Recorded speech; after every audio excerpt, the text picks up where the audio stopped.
Howdy, y'all. Namaste and welcome back.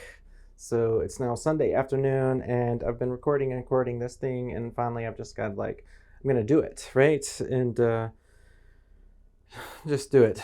I get so much anxiety in front of the camera, and Kitty is helping me with that a little bit, but it is what it is. And right now we've got a really important text to talk about. Right now we're kind of shifting gears in the course, shifting in a new direction with Unit 3 and what we're going forward with. Came in with a plan for the syllabus, but now we're going to shift and do something different, right? So we're not going to follow exactly what's in the syllabus. Still follow the due dates and that kind of stuff, but as far as the content's going to be a little bit different order. So for now, we're beginning Unit 3, and today starting Chapter 8. Chapter 8 is, the title is The Upward Journey of the Little Soul, and we're going to focus primarily on Book 7 of Plato's Republic dialogue, which is the famous Allegory of the Cave. So this Allegory of the Cave is one of the most famous images in all of philosophy, Eastern or Western. Very famous allegory, very famous passage, and what I want to do now is kind of go through it carefully and allow this to anchor our discourse for this particular chapter, right? So we talked about in the midterm review the fact that we need an anchor, right? We have to have some kind of anchor, something to anchor knowledge, right? Something real or unchanging, ideally, but Kant has shown that that's not possible, and so that we have to just stipulate something, right? So make it an anchor. So stipulate something that can be, provisional or temporary, or you can change it, but it also needs to be pretty firm and fixed for it to anchor the discourse. So we've got to find that right thing, right? And Plotinus said, how about a canon of texts?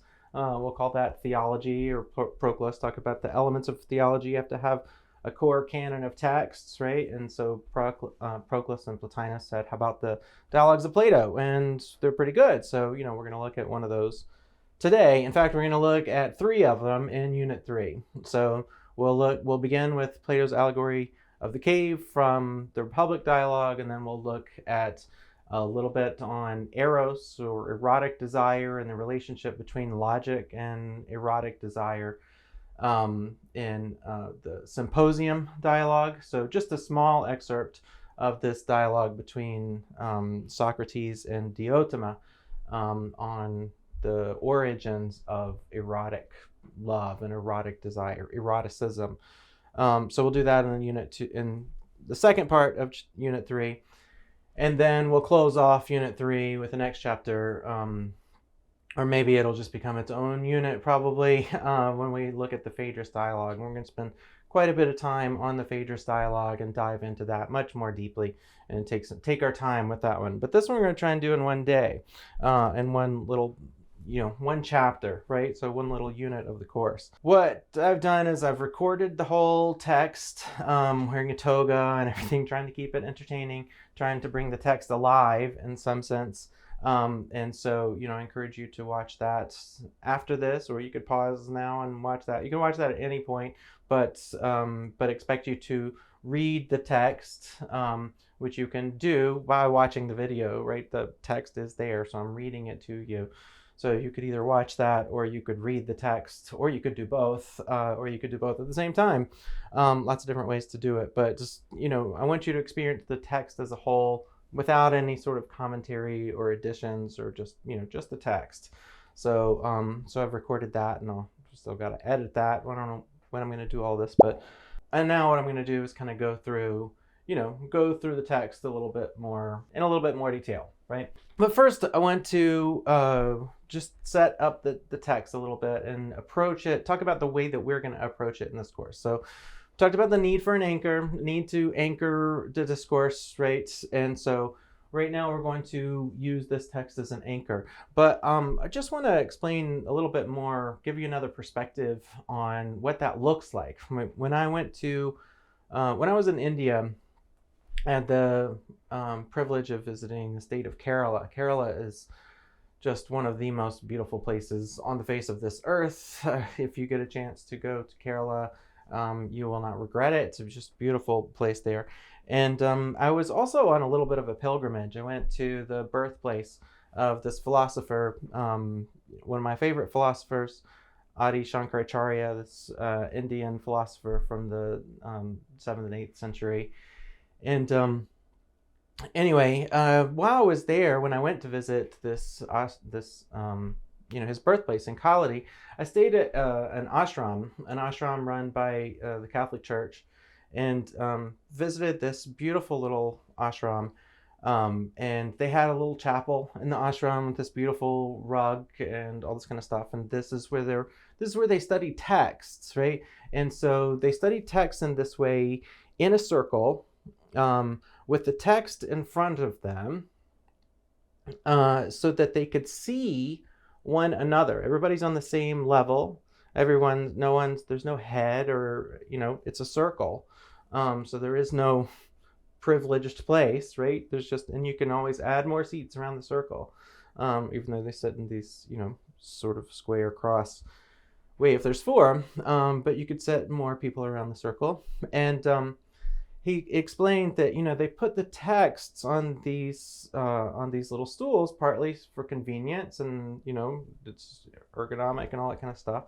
But also so to remember that our focus shouldn't be so much on the text, but across the circle, right? To see our neighbors through the text, right? So the text becomes a way of seeing one another, and the text becomes a way of having a discourse with one another, right? So the text is what grounds the discourse, and where we get, meaning, and we're in dialogue. We're also in dialogue with the text, right? The text then becomes a dialogue partner, if you will, that grounds the discourse in a certain way. But the emphasis is always on seeing one another through the text, which, as I was thinking of that, I was also thinking of my Dr. Fodder, my mentor, Frank Clooney, who wrote a text called Seeing Through Texts, which is a great book about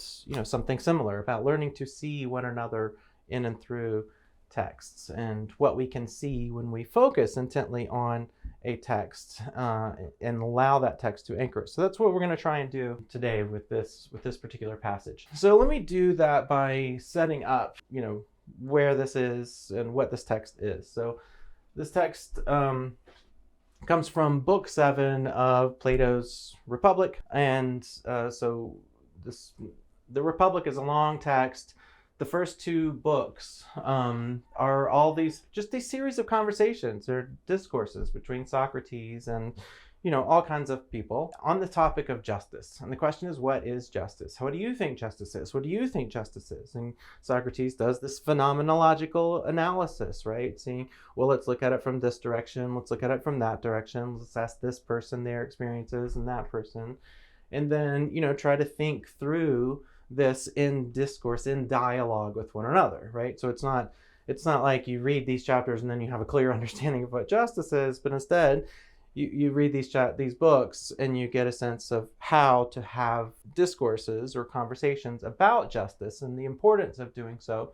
And that, the more perspectives we get on the matter, then the more angles we're able to consider, right? Knowledge is to truth as a polygon is to a circle. The more perspectives you get, the less you're ignoring, and therefore the less ignorance, and the closer you are. But you're always going to remain infinitely far, because understanding stands under truth, right? Just reviewing. So this is the first 2 books of the Republic are about what is justice and following this method. And then in Book 6, we've already looked at Book 6 when we were in Chapter 2. So the second half of Chapter 2, it gave various ways of knowing, right? First part was on epistemology. What does our knowledge stand on? But part of epistemology is recognizing that there are differing ways of knowing, right? And let's just review those ways of knowing. So, would be good to write them down again, even though they're already in your notes. But let's think about, as I mentioned when I taught them the first time, they are they map in important ways to the cave allegory, right? So they come immediately before the cave allegory, they set up the cave allegory, and then we have the cave allegory, which then even Socrates says, hey, we've got to map this back to what we were talking about earlier. And then he gives us a recap of them. So I'm just following Socrates and doing the same thing. So there are various ways of knowing, right? Intellectual ways of knowing, rational ways of knowing, sensual, and imaginative. Now, as I've said, I write them in this particular order because this maps the way that Socrates describes them in these, at the end of Book 6 and in the Allegory of the Cave. But I think that, we might think about whether or not imaginative really belongs in this particular spot, or maybe it's more of a transcendental. It is different than sensual, right? Sensual knowing is quite a bit different than the other ways of knowing. But for now, let's go with this structure, right? In this order. Now, rational knowing, as we've emphasized, is about particular binary kind of knowing. Okay, now we're not gonna review them right now, but instead just remind ourselves of them. And I'm gonna go through the Allegory of the Cave, which I've kind of illustrated here. The idea is to try and connect these ways of knowing with the various stages in the cave. And then the last point I want to make is just how this discussion, this is a discussion about education, as we'll see in a second, but how this discussion of education fits into the larger structure of this discourse about the Republic, right? So Plato wrote this series of dialogues. They feature this character named Socrates. Now, Socrates was also a real person. This real person died in the year 399. This real person was murdered by the government. There was a trial, and it was determined that he was corrupting the minds of the youth. Right? So in other words, the government didn't like what this philosophy professor was teaching, and they murdered him for it, right? So then, after he was murdered by the government for teaching philosophy that the government didn't like, Plato was before he was murdered, there was a trial, and the trial took place in front of 501 Athenians. And so this was a democratic society, and so 501 citizens of Athens sat on this jury. They heard Socrates' case. One of those members of the jury, was a man named Plato. Well, we don't know what his name was, but Plato is his nickname, right? The broad-shouldered one. So Plato wrote down what Socrates, the defense that he gave at his trial, and we have a record of that. And then, Plato became converted. So one of the important terms that we'll encounter in this text today is this word metanoia. So metanoia is the Greek word, and conversion is a pretty good translation of it, but it really means like turning around. So we'll see this being a important image in the Allegory of the Cave, that these the issue is that these prisoners, we'll look at the text in a second, but these prisoners in the cave, they're turned the wrong way, and education for Socrates is about turning people the right way, right? Turning them so that they're not all staring at the wall, at these shadows, but instead staring at the real world and the real issues that are going on in the world. That's to him what education is, about turning them away from the shadows on the wall to see the real world as it is, here and now.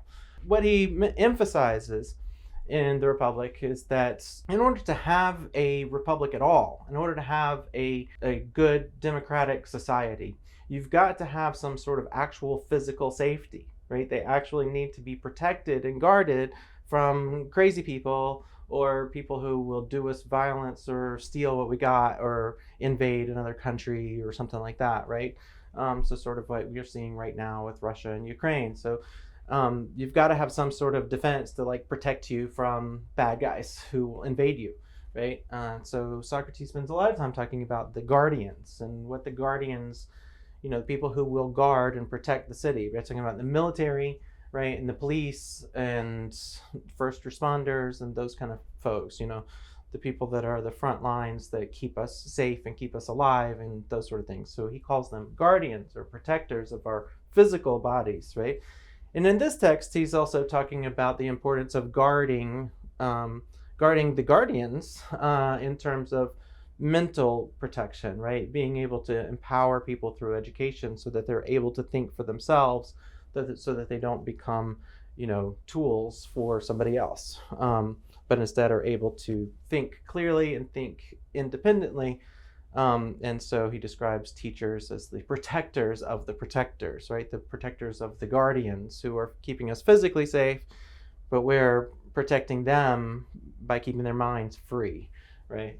So that's part of what, and so so that basically sets up this text, right? So he's talking about the important role or function of education within a functioning democracy. So if you've got a society, a republic, right, where people are free and people are democratically electing their leaders, then it's critically important that the people who are doing that are well educated, so that they can tell the difference between what's fact and what's fiction, so that they can tell the difference between what's true and what's not true, right? So that they can tell the difference between opinion and perspective, so that they understand, right? So that they can make good decisions, including, the decision of how to enact justice in the world, that sort of thing. So that's just setting the text up, I think. Now, I think with that, we'll go into the next section. You can take a break if you want. I think I'll probably just roll right into it. Okay, so as I said, this is one of the most famous passages in all of philosophy. The Matrix is basically a performance of it, right? An interpretation of it. There's lots of interpretations of it. Alice in Wonderland in some ways can be looked, definitely a lot of connections between them.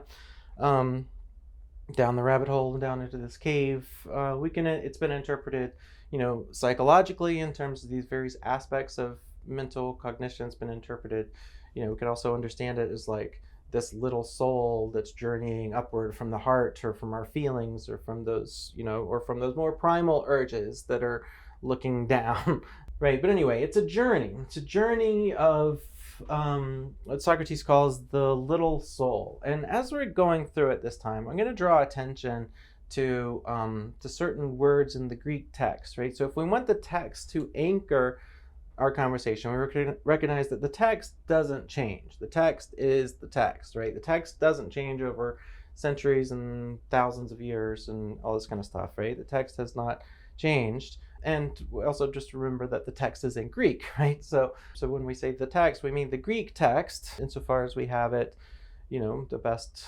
edited, or whatever you call it, critical editions of those texts and that sort of thing. Anyway, why? Because the text is what anchors our conversation. And, there are different kinds of text. And this is a text that has a different meaning every time we read it, right? We read it in different contexts. We read it with different people. We read it for different purposes at different times, right? And so reading it in 2022 is very different than reading it in 2016 or in 2000, right? Each time we read it, we're going to bring new questions to the text and new needs for the text. Also, every time I read it, which I spent a lot of time over the past week, it's why I'm recording this on Sunday afternoons, because I spent so much time obsessively reading over the text over the past few days. Was really drawn to this phrase, the little soul. And in this text, this is a very unique occurrence of the text. Let's see if I can record this. Okay, so here we have this phrase, how keen is the vision of the little soul. Yeah, elsewhere it talks about the journey of this little soul. And this little soul is, this word little soul is really unusual. In fact, this is one of the few places where you even ever have that word. Nobody's not sure exactly what Socrates meant by this phrase, little soul. So he uses the word soul, but the diminutive form of it. So this little soul, right? This cute little soul, I guess. One thing we know for sure is that Plato never does anything like that without having a real reason behind it. So obviously anyway, it's worth exploring, worth thinking about as we're, attempting to interpret this passage, this famous allegory afresh, anew, from 2022 and what we know about the world today. Okay, with that in mind, let's look at the text. So this is my modified translation of, honestly, this particular translation has been through so many different interpreters and different translators. It's hard to say whose it is anymore, but so it's originally translated by GMA Grube, edited by CDC Reeve, also edited by John Cooper, who's the editor of this volume, and then also edited by me a lot. So, I don't know, whose is it? It's a lot of people's. It's a collaborative translation. It's a collaborative translation. Okay, so Socrates. Again, this is a conversation between Glaucon and Socrates. All right, Socrates. Next, I said, regarding human nature. Now, I wanted to look up what are the words that Socrates is using here for human nature, because what does that look like in Greek? And the word for nature he's using is the word physics, right? The physics of our pathos. Pathos is, so human nature here is kind of drawing on these words of pathos or passion.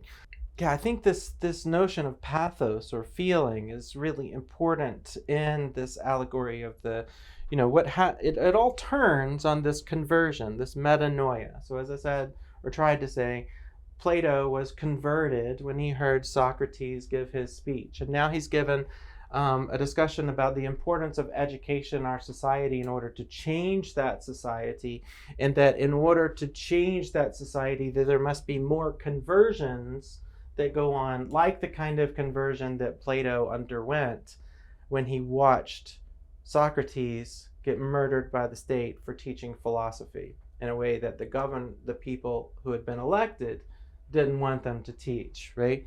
Yeah.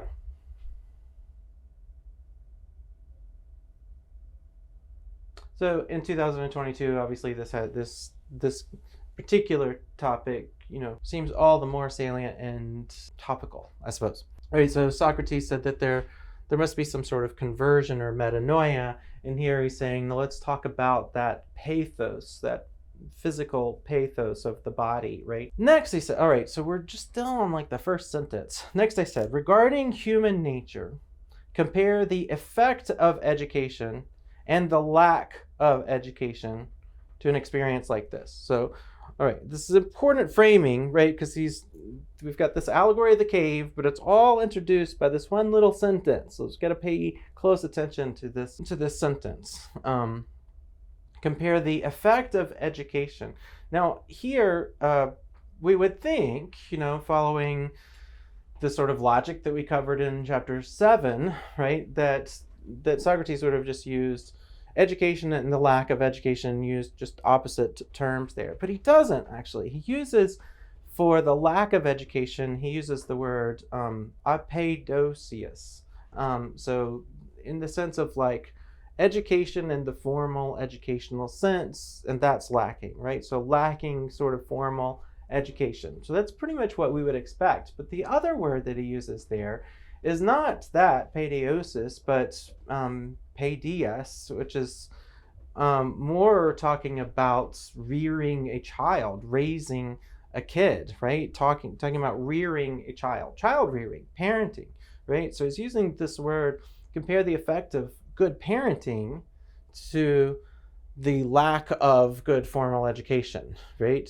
So it's an interesting comparison that he's drawing up and setting up, but I think may take us back to something that he's trying to do there with that notion of the little soul, right? So this little soul that we're rearing in this sort of way, leading it up to some sort of, right, and taking to mind human pathos or feeling or empathy. Compare all of that to an experience like this, right? Then we get description of the cave itself. Let's pay close attention to the description of the cave itself, right? He says, imagine, using this imaginative ways of thinking, right? So imagine, in your imagination, imagine human beings living in an underground cave-like dwelling with an entrance a long way up which is both open to the light and as wide as the cave itself. They've been there since childhood, fixed in the same place with their necks and legs fettered, able to see only directly in front of them, because their bonds prevent them from turning their heads around. Now, light is provided by a fire that is burning far above and behind them. Also behind them, but on higher ground, there's a stretch of a path. There's a path stretching between them and the fire. Imagine that along this path, a low wall has been built, like the screen in front of puppeteers, above which they show their puppets, right? So we've got a little stick figure here behind this little low wall, which is between the fire and the people, right? And then so there's shadows being cast on the wall because of the fire and the people, right? And Glaucon says, I'm imagining it. He says, then also imagine that there are people along the wall, right, folks here, carrying all kinds of artifacts. Now, the word he uses here is artifacts. So an artifact, critically important word. Okay, so the key thing about artifacts is what defines an artifact is something human-made. It's been made by humans, including this fire, right? This fire is human-made, so it's an artificial fire, not unlike this one here, right? So I have an artificial, it is also a real fire, right? It will burn me if it falls or something like that, or if I touch it. So it's a real fire, but a real fire which is also human-made. It's under human control, so it's both an artifact. The lantern is definitely an artifact, right? The lantern is human-made, and the fire is a natural form contained by that artificial form. So we've got artifacts which are being carried by these people in front of this artificial fire, right? This man-made fire.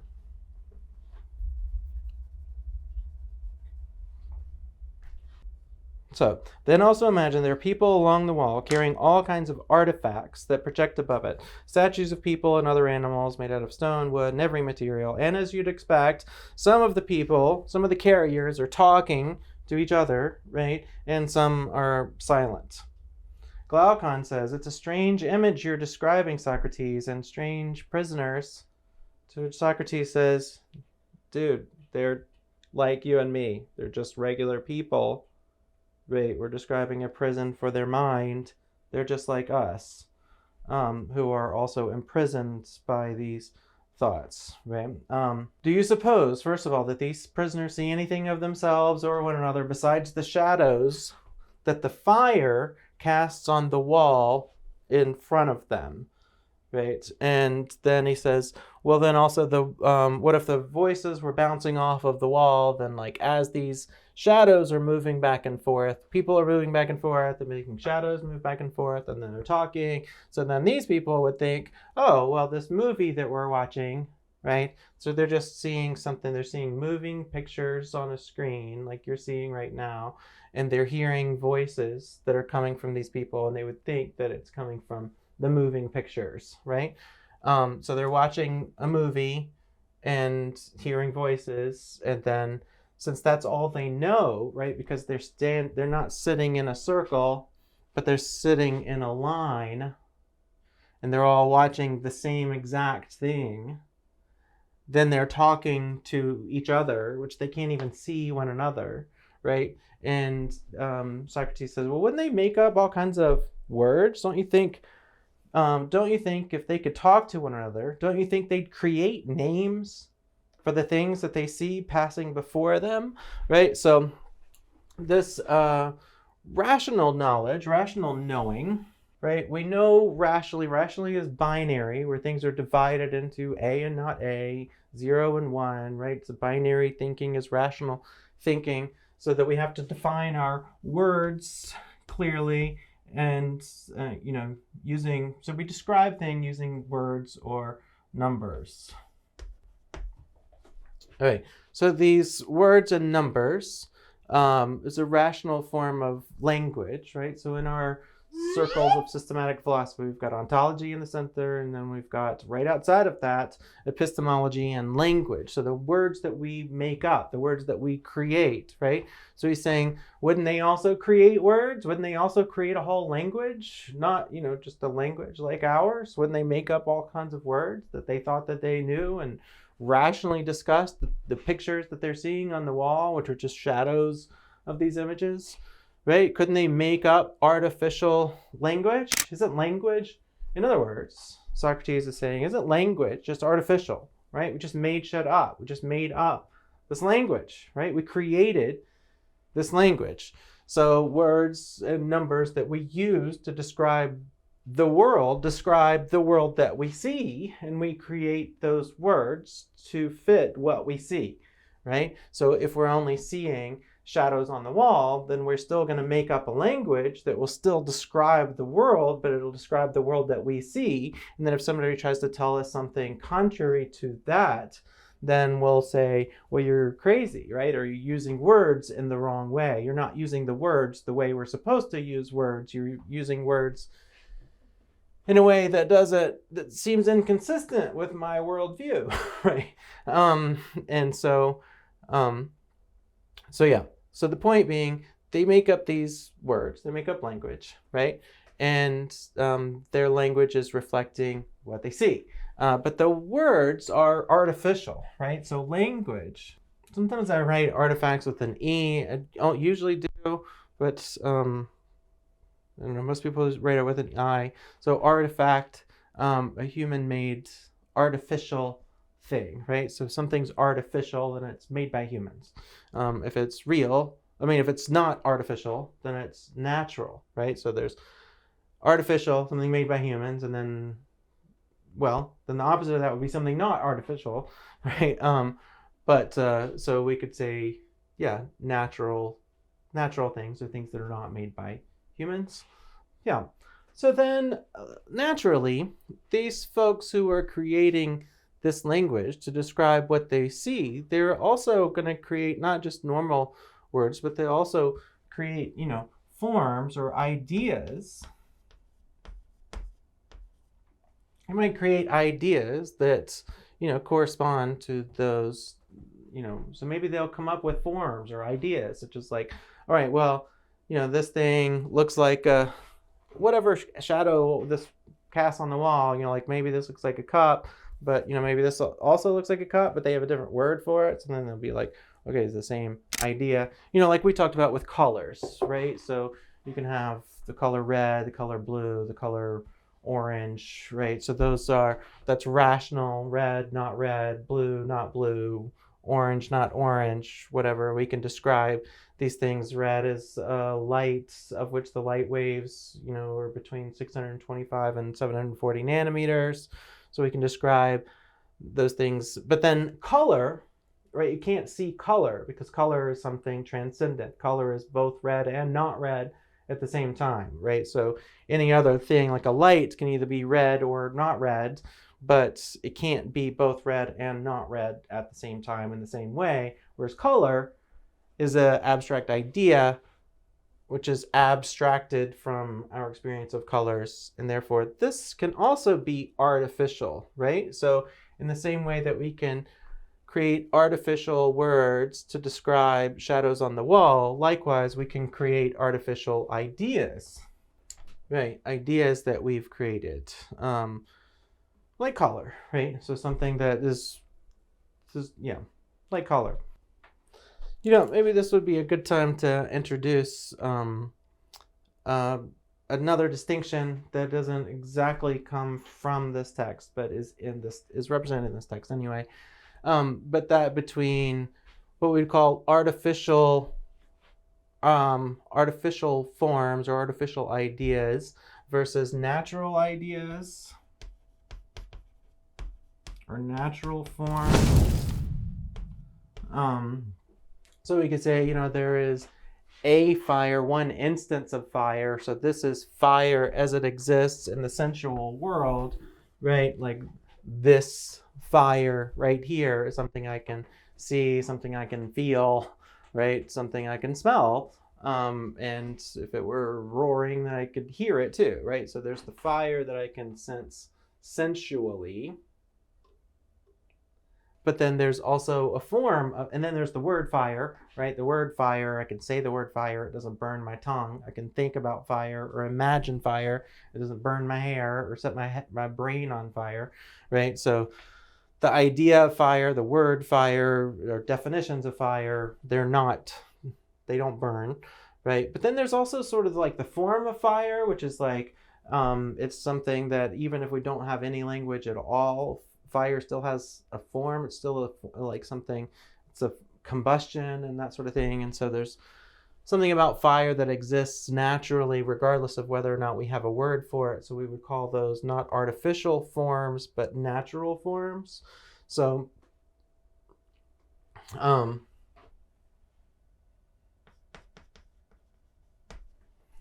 for example, we could say that the fire is a sensual thing, but fire as a form is a natural form, but lantern is another idea, another form. This is a lantern, or what does it mean to be a lantern, or whatever, that kind of stuff. So we could say this has the lantern is an artificial form, a form created by humans, and the fire itself is a natural form. It's a form that was not created by humans, but we did create the word fire, right? So out of artificial knowledge versus natural knowledge, I guess. No, there's no such thing as natural knowledge, right? Natural forms, no natural knowledge. All right, yeah. All knowledge is artificial. We learned that in chapter 7. Right? To define is to divide the infinite universe into two, right? Knowledge is, rational knowledge is binary, divides everything into two. And so like 0, which is a signifier, right?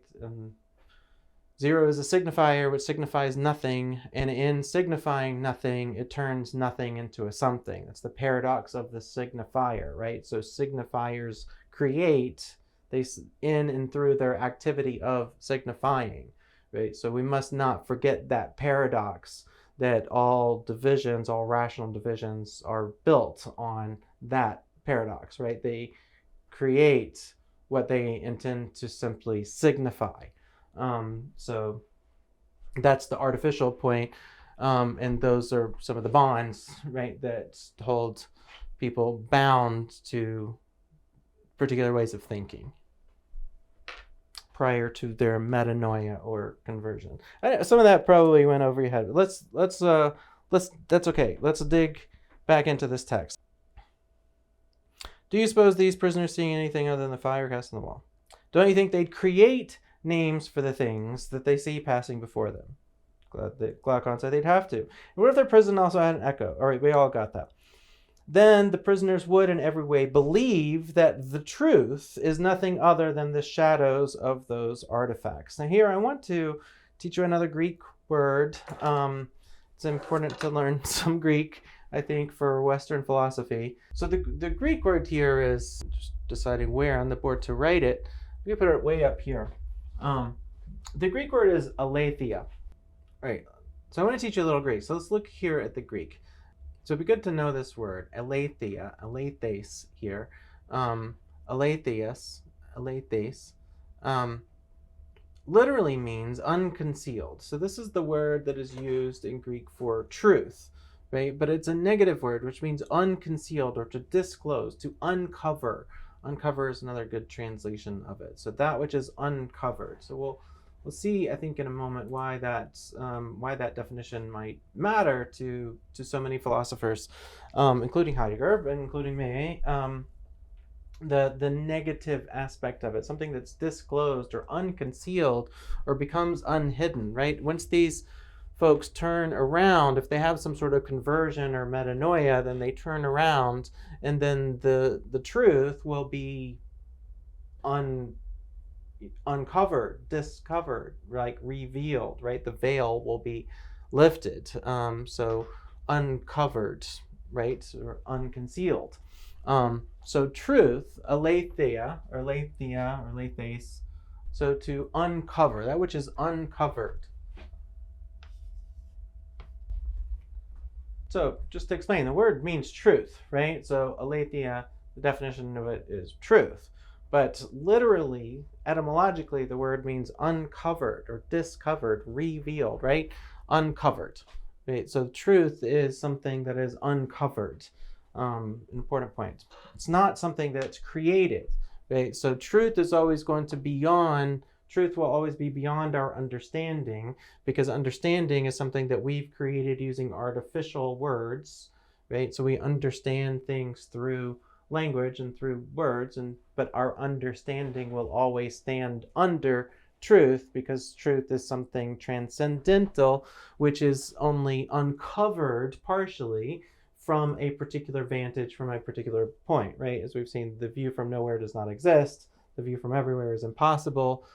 The truth that is uncovered to me is uncovered to me. That's why I stand on the circle, right? So I stand on the circle and therefore possess truth, even though I don't understand it. So my understanding of truth will always stand under the truth itself. And part of that is because words and language are artificial. All right, let's stay on task with the text. The note to me, I'll stay on task with the task.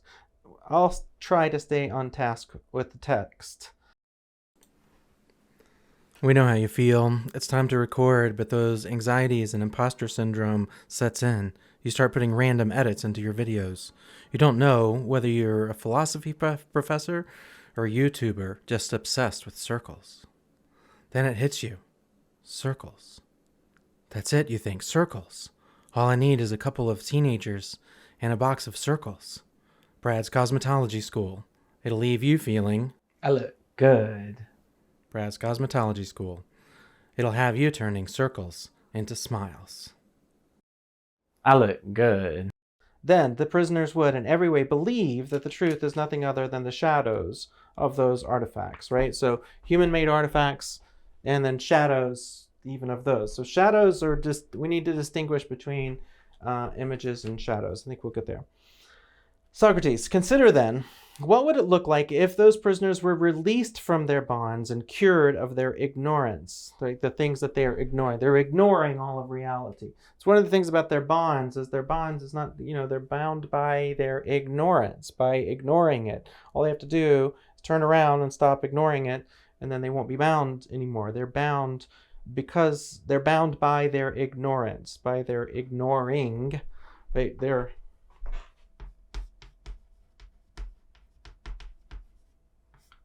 ignoring everything behind them. That's what ignorance means, ignoring. Imagine that something like this happened. Suppose that one of them was freed and suddenly compelled to stand up, turn his head, walk, and look up toward the light. He'd be in pain and confused by the brightness, unable to see the things whose shadows he'd seen before. What do you think he'd say if we told him that what he'd seen before was inconsequential?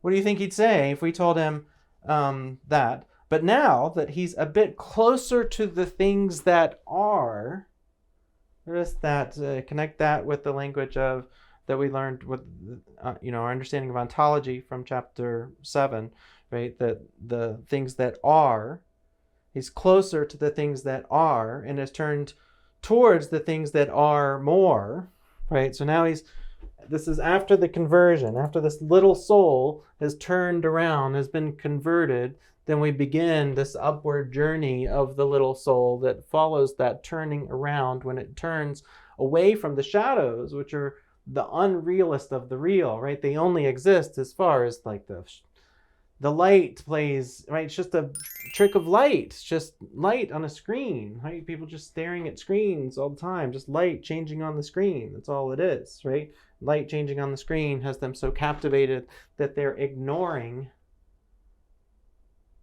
reality, right? So many people just staring at light on the screen that they're ignoring reality. But if they could turn away from the screens, right, and stop ignoring, then they would be liberated from their ignorance of reality, and they would be turned towards things that exist or things that are more, right? Things that are more, things that are more real, right? Namely the things that are casting those lights, and the people that are casting them, the people that are manipulating them to continue to look at the screens. And now he sees more clearly. Or to put it another way, if we pointed to each of the things passing by and asked him what each one of them was and compelled him to answer, don't you think he'd be at a loss? That he'd believe that the things that he saw earlier were truer than what he was seeing now, what he was now being shown. And Glaucon says, much truer. And here again, we have the word aletheia, right? So aletheia, that which is true, or that which is truth itself, but here in the sense of this is truer, right? This is much truer than that. So it's not truth, but it's truer than the shadows on the wall, right? So turning away from the shadows on the wall towards the artifacts and the natural forms, then at least helps. It's truer than, it's truer than deeper into the cave. Truer. And if someone compelled him to look at the light itself, wouldn't it hurt his eyes? Wouldn't he turn around and flee towards the things that he's been able to see, believing that they are actually clearer than the ones that he's being shown now? Glaucon said he would. And if someone dragged him away from there by force. Now, this by force is not super important right now. Maybe it is in terms of how we interpret the text, but we're going to see that word force, or Rome, used very, very often particularly in the Phaedrus dialogue. So we're going to begin now with Plato's Allegory of the Cave from the Republic. Then we'll turn to a little section of this discourse between Socrates and Diotima in the Symposium, and then we'll turn to the Phaedrus dialogue. When we get to the Phaedrus dialogue, we'll see this notion of force coming a lot. And so earlier, remember from our systematic philosophy, right? You've got logic and desire. We talked about the allegory of the chariot, right? This horse of desire and the horse of logic. The horse of desire, that eros, that erotic desire, is etymologically, at least according to Socrates, related to force, right? Something that forces us, that sexual drive, that primal drive, that drive could be a violent drive, or whatever drives us, the sort of passions, that pathos that drives our desire, is a kind of force that moves the soul, which is also a kind of force.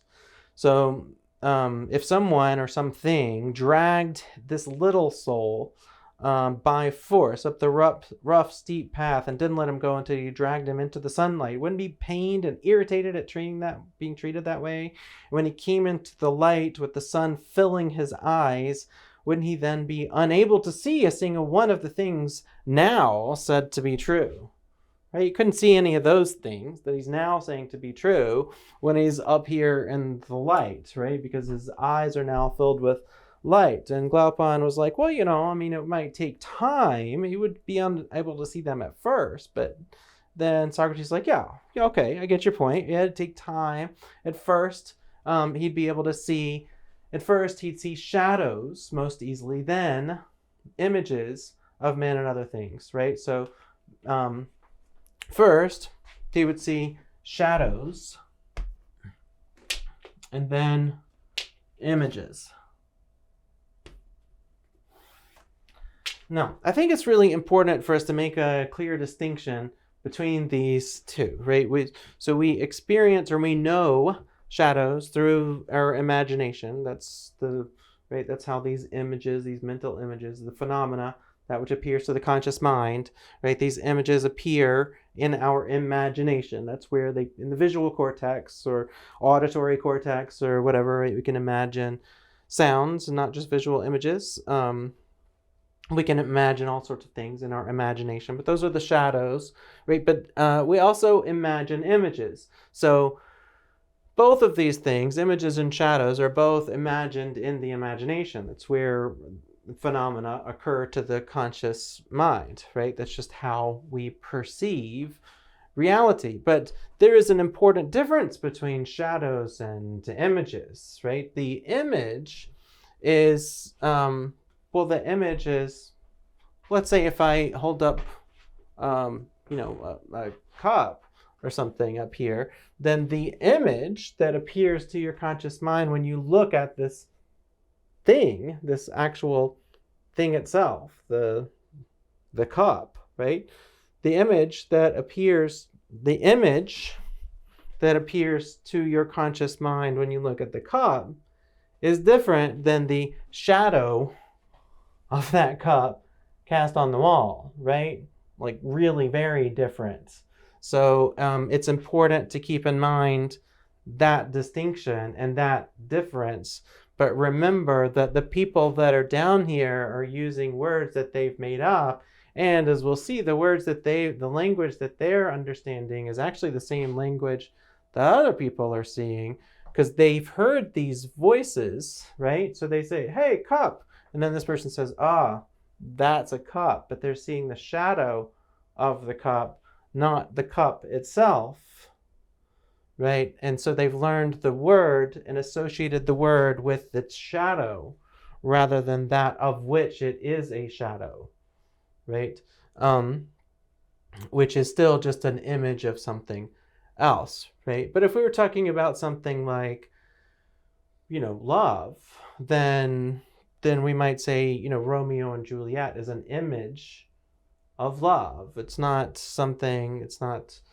physical love. It's something that's, fabricated, made up for the stage, right? It's the actors and characters and that sort of thing. So it's an image of love. It's different than the love, that I feel for my kids right now or something like that, right? But then the shadow of love might be something like rape or some sort of abusive relationship or something like that, where it's called love. It uses the word love, but it's anything but, right? It's the dark opposite. It's the negative. It's the opposite. If anything, it's the opposite, right? It's more, the shadow is not unrelated to the image. It's the shadow of the image. It's the dark part, the part that's only the darkest, right? Not the light that frames it, but the darkness that it composes. So hopefully this is making some sense, right? So again, at the end of book 6, we see these 4 ways of knowing. And now in book 7, in the Allegory of the Cave, we see these various ways of being. We know images with our imagination, but we also know shadows with our imagination. We know physical things, right? Physical, sensual bodies. Anything. I mean, it could be music, right? Music is a sensual thing. Light is a sensual thing. Touch is a sensual thing. Smells are sensual things, right? Anything that we can sense. The universe, the physical universe, is a sensual thing. So a lot of things fit here, right? But they're different than images of those things, or shadows of those things. They're different than words of those things, or numerical descriptions of those things.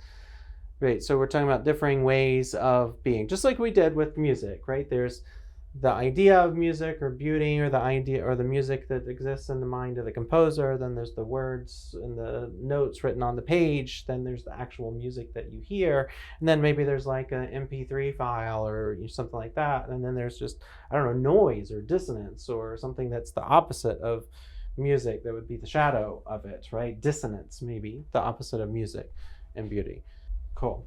So next, continuing on. At first he'd see shadows most easily, then images of men and other things in water, then the things themselves, right? Of these he'd be able to study the sky and the sky itself and the light of the stars and the moon. I think here now he's beginning to sort of move up allegorically to understanding artificial forms, or things that, language as humans make it. And then finally to the sun, or goodness, or what he calls ta agathon, the good, right? The good. At this point, he would infer and conclude that the sun provides the seasons and the years and governs everything in the visible world, and is in some way the cause of all things that he used to see. Then Socrates says, what about when he reminds himself of his first dwelling place, right? His fellow prisoners down here in the cave, and what passed for wisdom down there. Don't you think that he'd count himself happy for the change and pity the others? Glaucon says, no doubt. And if there had been any honors or praises or prizes among them for the one who was sharpest at identifying the shadows as they passed by, and who best remembered which usually came earlier,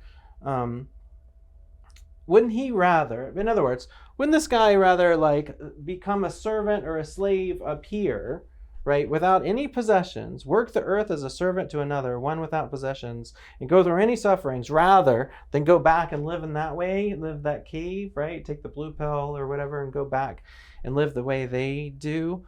Glaucon said, I suppose he'd much rather suffer anything than live like that. Socrates says, consider this too. If this man went down into the cave again and sat down in his same seat, right, wouldn't his eyes suddenly be filled with darkness? The same way that his eyes were filled with the sun when he came out, now his eyes are filled with darkness. And before his eyes had recovered, and the adjustment would take time, right, while his vision was still dim, if he had to compete with those people, right, about talking about these images, what's coming before, what's coming next, if he had to play a game, the game that they play, right, about predicting the future or whatever, getting the most likes on Instagram or TikTok or whatever, right, about who's going to be the next, what video is going to go viral, he would like fail miserably at that, right? He would be really bad at that game. And they'd be like, dude, you've gone off and you've learned all this shit in school, but you can't even do this thing that you used to be good at anymore, right? You've lost the ability. So wouldn't it be said of him that he'd returned from his upward journey with his eyesight ruined, and that it isn't worthwhile even to try to travel upward? And for anyone who tried to free them and lead them upward, right, if you tried to like, no, just come and see, just look at what you're missing, then wouldn't they try to kill him like they did Socrates? They certainly would. Or maybe not kill them, but just take tenure away or remove them from their teaching post or something like that. So Socrates says, this whole image, Glaucon, must be fitted together with what we said before. The visible realm should be likened to the prison dwelling, right? So we're likening this sensual, visible realm, everything below here, as we said before, at some point, I think, then, this is the physical or physics and metaphysics. This is the visible realm, the things that we can see, right? The things that we can see. These are all things that we can see, right? All of this must be likened, he says, to the prison dwelling. And the light of the fire, right, becomes allegory for the sun, with the important distinction that this is something human-made, right? It's an artifact. It's a human-made fire rather than the form of fire itself, which is the sun. And if you interpret the upward journey and the study of things above as the upward journey of the little soul into the intelligible realm, then you grasp what I hope to convey, since that is what you wanted to hear about, right? But this is how I see it, says Socrates. In the knowable realm, the form of the good, ta agathon, the form, right, this natural form, this highest form of truth itself, truth, the good, goodness, beauty, justice, whatever we want to put up there. The form of the good is the last thing to be seen. It is reached only with difficulty. But once one has seen it, one must conclude that it is the cause of everything that is correct and beautiful in anything, that it produces light in its source in the visible realm and in the intelligible realm. And it controls and provides truth and understanding that anyone who is to act sensibly in private must see it, right? If you're going to be a good kind of person, then you need to see this truth. And once you see this truth, you'll understand that it is the cause of everything good and everything beautiful and everything, right, worthwhile, and the source of it. Then he says, share this thought also with me, right? Glaucon's like, all right, I got it. I think I got it. Socrates says, all right, then let's go another step further. Isn't it surprising that the ones who get to this point are unwilling to occupy themselves with human affairs, and that their souls are always pressing upwards, eager to spend the time, like if you're I mean, professors like to talk about philosophy with other professors, right? We have to have discussions with other people about these abstract forms or those sort of things, right? People like to have intelligent conversations about these abstract things, ethics and philosophy and beauty and art and aesthetics and all sorts of things, right? Nothing wrong with that. It's like, well, I mean, people love doing that. That's a great, people love doing that, right? So they don't want to go back and teach those people who don't know anything about it. They'd rather stay up here and talk with other people who are still trying to understand truth and beauty at a higher and higher level, right? These souls are always pressing upwards, eager to spend their time above, for after all, this is surely what we'd expect. And then Socrates says, but what happens when someone turns? Got another conversion going on here, right? So this metanoia, this turning of the little soul on its upward journey, comes up here, and he's like, why would anybody turn around and go back down, right? They'd rather stay up here and have all these great groovy conversations with other people who talk about philosophy all day and talk about truth and beauty and those sort of things, right? But what if one of them were to turn, another metanoia, a conversion or turn from divine contemplation to the caca of human life? He uses the word caca there. This, one translator translates it evils, another one miseries. And I was like, what is the actual word? And I looked up the word, and it's caca, right? So I don't know. Why not just stick with caca? It works in English and in Greek and means the same thing, right? So yeah, to the caca of human life. Why would somebody do that? Why would somebody turn from divine study, divine transcendence, into thinking about the caca of human life? Do you think it's surprising, since the sight is still dim, that if he has to contend about the shadows of justice and the statues of which they are justice, and dispute about these things with people who have never seen justice, like if he were to turn around and go down and talk to those people about justice, and they've never seen justice before, they don't know anything about it, right? So why not stay up here and talk to other people who have experiences with justice and know something about it, and rather talk to them than talk to these people who've never seen justice? But anyone with understanding, he says, would remember that the eyes may be confused in two ways and from two causes, namely, when they've come from the light into the darkness and from the darkness into the light. So in other words, right, just as we said before, when this person has been converted and they're coming out of the cave, then their eyes are going to be they're going to be blinded by the light, right? And the blinded by the light then causes them to not see things clearly. But then when they go back down into the cave, they're going to be blinded by the darkness, and their eyes won't see clearly, so they can't see as well as the people who've been in the cave, right?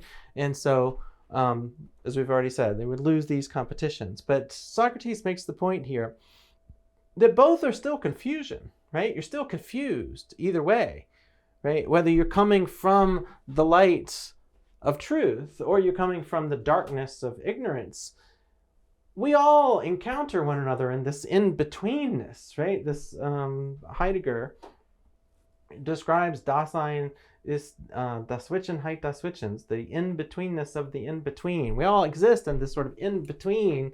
We're not exactly prisoners in the cave, but we're not out of the cave either, right? Because we only get out of the cave together. So we encounter one another in this in-betweenness of the in-between, right? And so how do we know when we meet somebody if they're talking crazy shit and they have these crazy ideas that sound outside of, like they're using words in a different way than we're used to them using them, or challenging us to think differently about the world and about ourselves and about the world around us and our meaning and purpose? If they're talking about those things, how do you know, they're going to sound crazy, right? But are they sounding crazy because they're coming from the light into the darkness to try and get people more, towards the light? Or are they sounding crazy because they're coming from darkness into the lights, right? And so how do you know? Is it because they know more than us or know less than us? They're all just confused, right? Is the point. And Socrates' point is that you don't know whether this crazy person is crazy because they're crazy and they're coming out of the cave, or they're crazy because they're crazy because they're coming into the cave, right? And know things that we don't. Another point. Then Socrates says, then here's what we must think about these matters, right? Coming to some sort of a conclusion. That education is not what some people declare it to be, namely putting knowledge into little souls that lack it, right? Not putting knowledge into little souls that lack it. So it's not about going to school or formal education so that they can just like make deposits of information in your brains, right? Or so that you can write things down in your notebook that nobody ever looks at, right? It's not just to make deposits of information or to pass on knowledge into souls that lack knowledge. That's not what education is, right? This is what Socrates is saying. That's not education. Education is not giving people knowledge or giving them information or putting knowledge into souls that lack it. It's not like putting sight into blind eyes. It's not like that. But our present discussion, on the other hand, shows that the power to learn is present in everyone's soul, and that the instrument with which each learns is like an eye that cannot be turned around away from that which is coming into being without turning the whole soul until it is able to study that which is, and that which is the brightest thing that is truth or goodness, namely the one we call ta'agathon, the good, right? He says. Gallicon says, facts. Right? Then, says Socrates, education is the craft. It's the art. It's the craft. The art. Education is the art concerned with doing this very thing. What very thing? This turning around. Metanoia. This turning around, and with how the soul can most easily and effectively be made to do it, right? It's part of the point is that you have to turn around on your own, right? You can't really make somebody turn around, but it's an art or a craft of getting people to most easily and effectively get people to turn around. Education is not the craft or the art of putting sight into the soul. Education takes for granted that sight is there, but that it isn't turned the right way or looking where it ought to look. And so a teacher tries to redirect it accordingly, right? Socrates goes on to emphasize that the folks that are here, right, actually have really good eyesight, in fact, because they're able to say these fine distinctions between shadows on the wall, right? So they're noticing tiniest variations in light, whereas the people up here are so blinded by the light that it's harder to see those variations, right? So you're blinded in both ways. But his point is these people actually have really good eyes. So, what if we turn their eyes towards things that matter by turning their whole body, their whole soul, everything about them, right? By convincing them to reorient their desire. They have to have a desire. You have to have a desire to learn philosophy, right? That's how I began the very first video of this class. You got to find some motivation that's going to make you want to learn this stuff, right? Somebody's got to want to turn away from these ways of thinking and turn towards what they've been ignoring, right? And that's a hard, painful process which requires thinking differently about what you've understood in the past, right? Next thing, Socrates points out that the skill of reason, the skill or the arete, the virtue, the skill of reason, rationality, rational ways of thinking, right? We've said this is a skill. This is a tool, right? It's a tool that's artificial. It's a tool we've created, right? It's one of the greatest inventions of humanity, language, right? So because of this tool that we've created, we can think mathematically, we can think reasonably, we can think rationally, and that skill that we've cultivated of reason seems to belong to something more divine, which never loses its power, but is either useful and beneficial or useless, and harmful, depending on the way that it is turned. Have you ever noticed this about people who are said to be vicious but clever? How keen the vision of their little souls is, and how sharply it distinguishes the things that it is turned towards. This shows that its sight isn't inferior. These people who are guardians, or these people that are standing on the wall or whatever, staring at the wall and standing on the wall, these folks, their vision is really keen and they're clever, right? Their sight isn't inferior, but rather it's been forcibly enlisted into the service of caca, crap, so that the sharper it sees, the more crap it accomplishes. Glaucon's like, smart, powerful people making the world worse instead of better. Yeah, I've seen that before, right? So in other words, these folks up here that are casting these shadows, they're doing so because they understand that as long as we keep these people entertained, staring at this screen, right, just entertained, then as long as we've got their attention, then we'll get their votes, right? Attention equals votes. Attention is the most valuable commodity of all time, right? So as long as we've got their attention captivated here on these shadows, as long as we're casting these shadows in a way that entertains them, then they have no reason to turn around to stop ignoring what we're doing back here, right? So they'll have no chance to uncover or discover the truth of the things that are truer, which are the things that are these artifacts that are being produced by the people who have been elected as their leaders. Right? So how keen the vision of these little souls, and how sharply it isn't, right? In other words, they've been forcibly enlisted. They're being used, even they don't know that they're tools in this, that they're being used as such.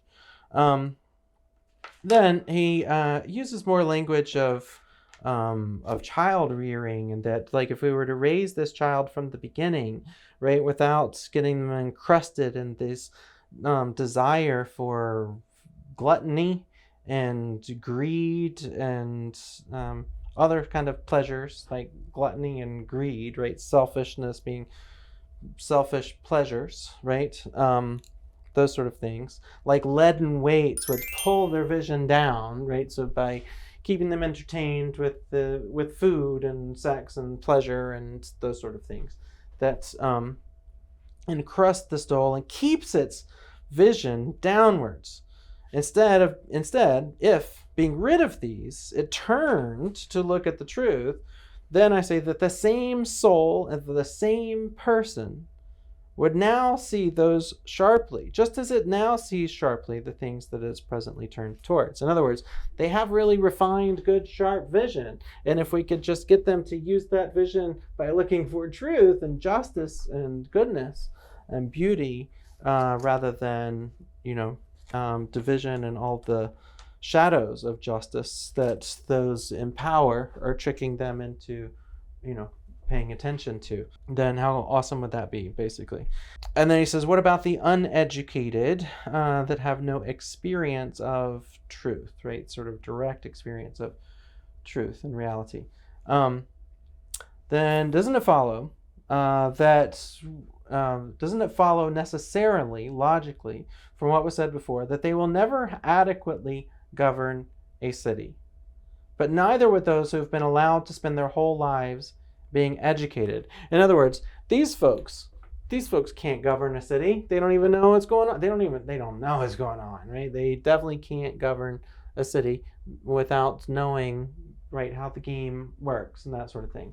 And he says, but what about these folks who've gotten out, that, believe in truth and justice and beauty and those sort of higher to agathon, the good, right, who've seen the good and the beautiful good things, says they wouldn't want to govern because they wouldn't want to. The educated, he said, the uneducated would fail.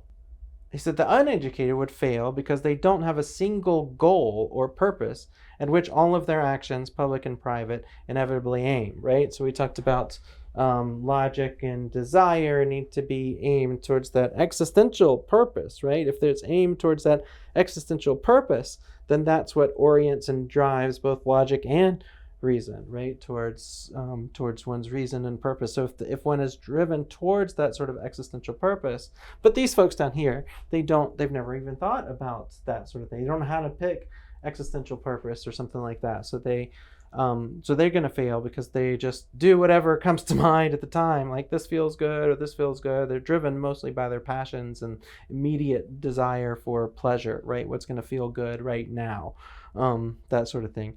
So their actions aren't aimed towards those higher purposes. But he says also the educated folks would also fail because they'd refuse to act, right? Thinking that they're just like in heaven or whatever.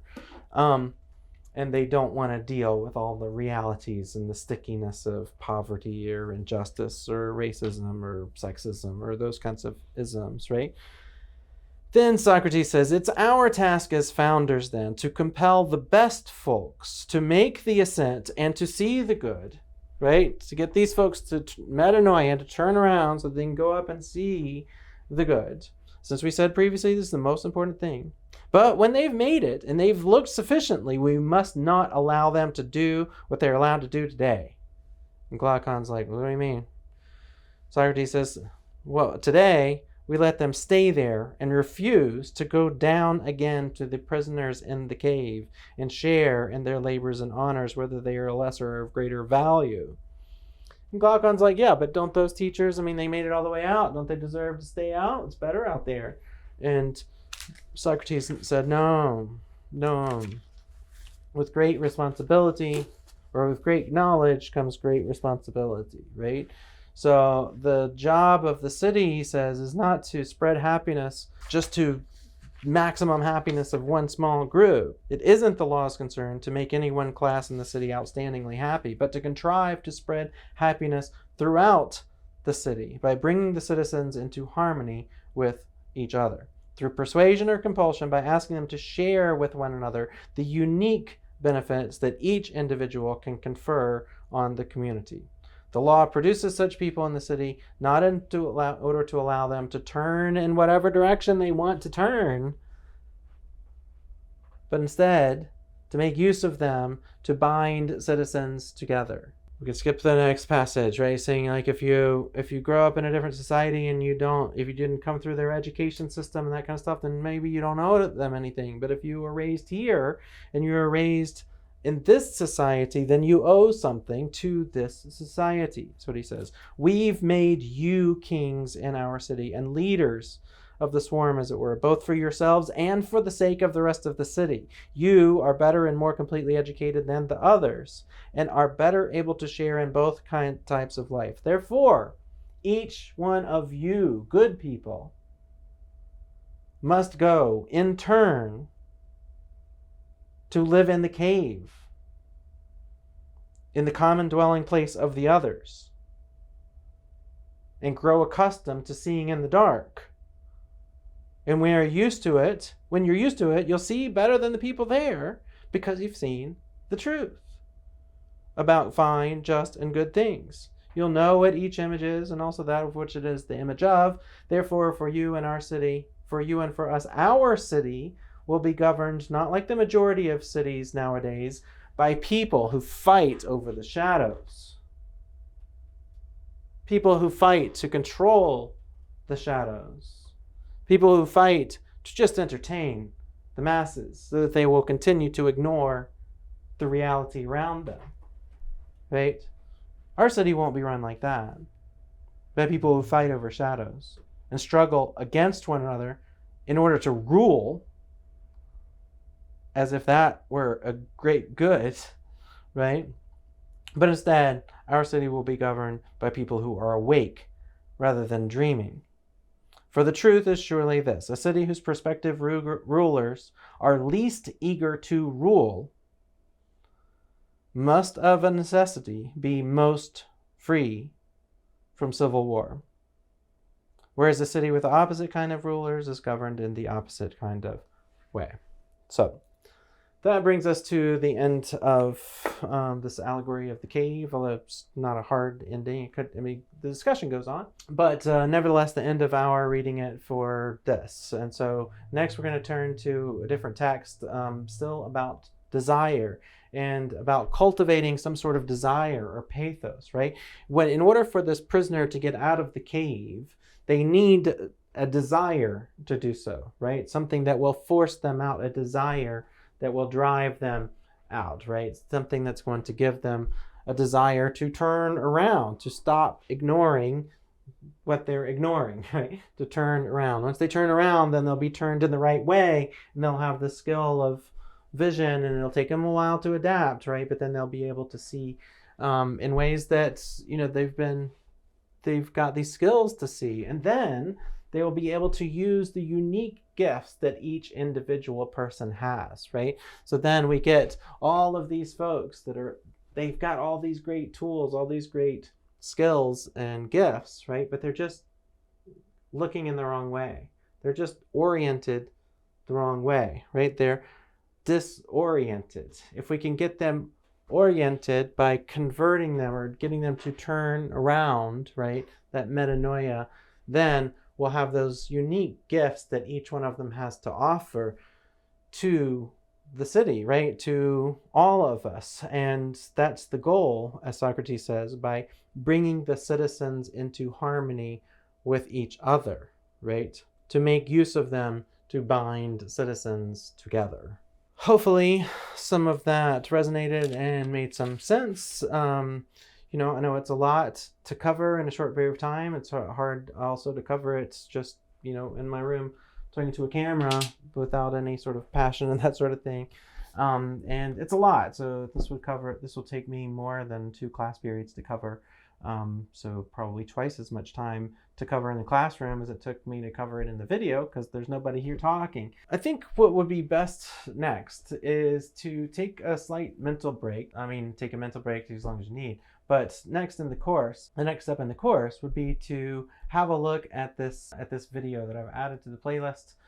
This video by Bingx called "It's a Big Deal." And I'd like you to not just watch the video, which is like 3 minutes long or something, but also to read the lyrics, kind of go through some of the lyrics and use this as a text to anchor a conversation, right? So in your next podcast, you'll have a number of different texts that you could choose. And it'd be great if each person kind of picks a different text to focus on. And one of the texts you could choose is this, the lyrics of this rap by Bingx. And there's some great lines in there. There's more than a few lines in the text that I think can, there's more than a few lines in the text that can, I think, resonate with what we've covered today, such as, I'm gonna need you to wake up, right? Open your eyes and look at what you're ignoring to turn around. And he says, I've got more than my kid I can teach. Again, I don't know, this just resonates particularly with this diminutive form of the word soul, this little soul, this little soul. So more than just this little soul that I can teach. I want you to hear when I speak. I want to free people imprisoned by stigmas and popular common beliefs. There's also a lot, I think there's a lot in this little rap that resonates with what we've been talking about. I want you to feel, right? So that pathos, that emotion that Socrates is also trying to convey to those prisoners in order to get them to turn around, right? And stop living in this sort of 9 to 5, living to paycheck and check to check and all this kind of stuff, and then getting to 80 without having any real mission or purpose in your life, right? We only get one life, man. It's a big deal, right? That's one of the lines in the song.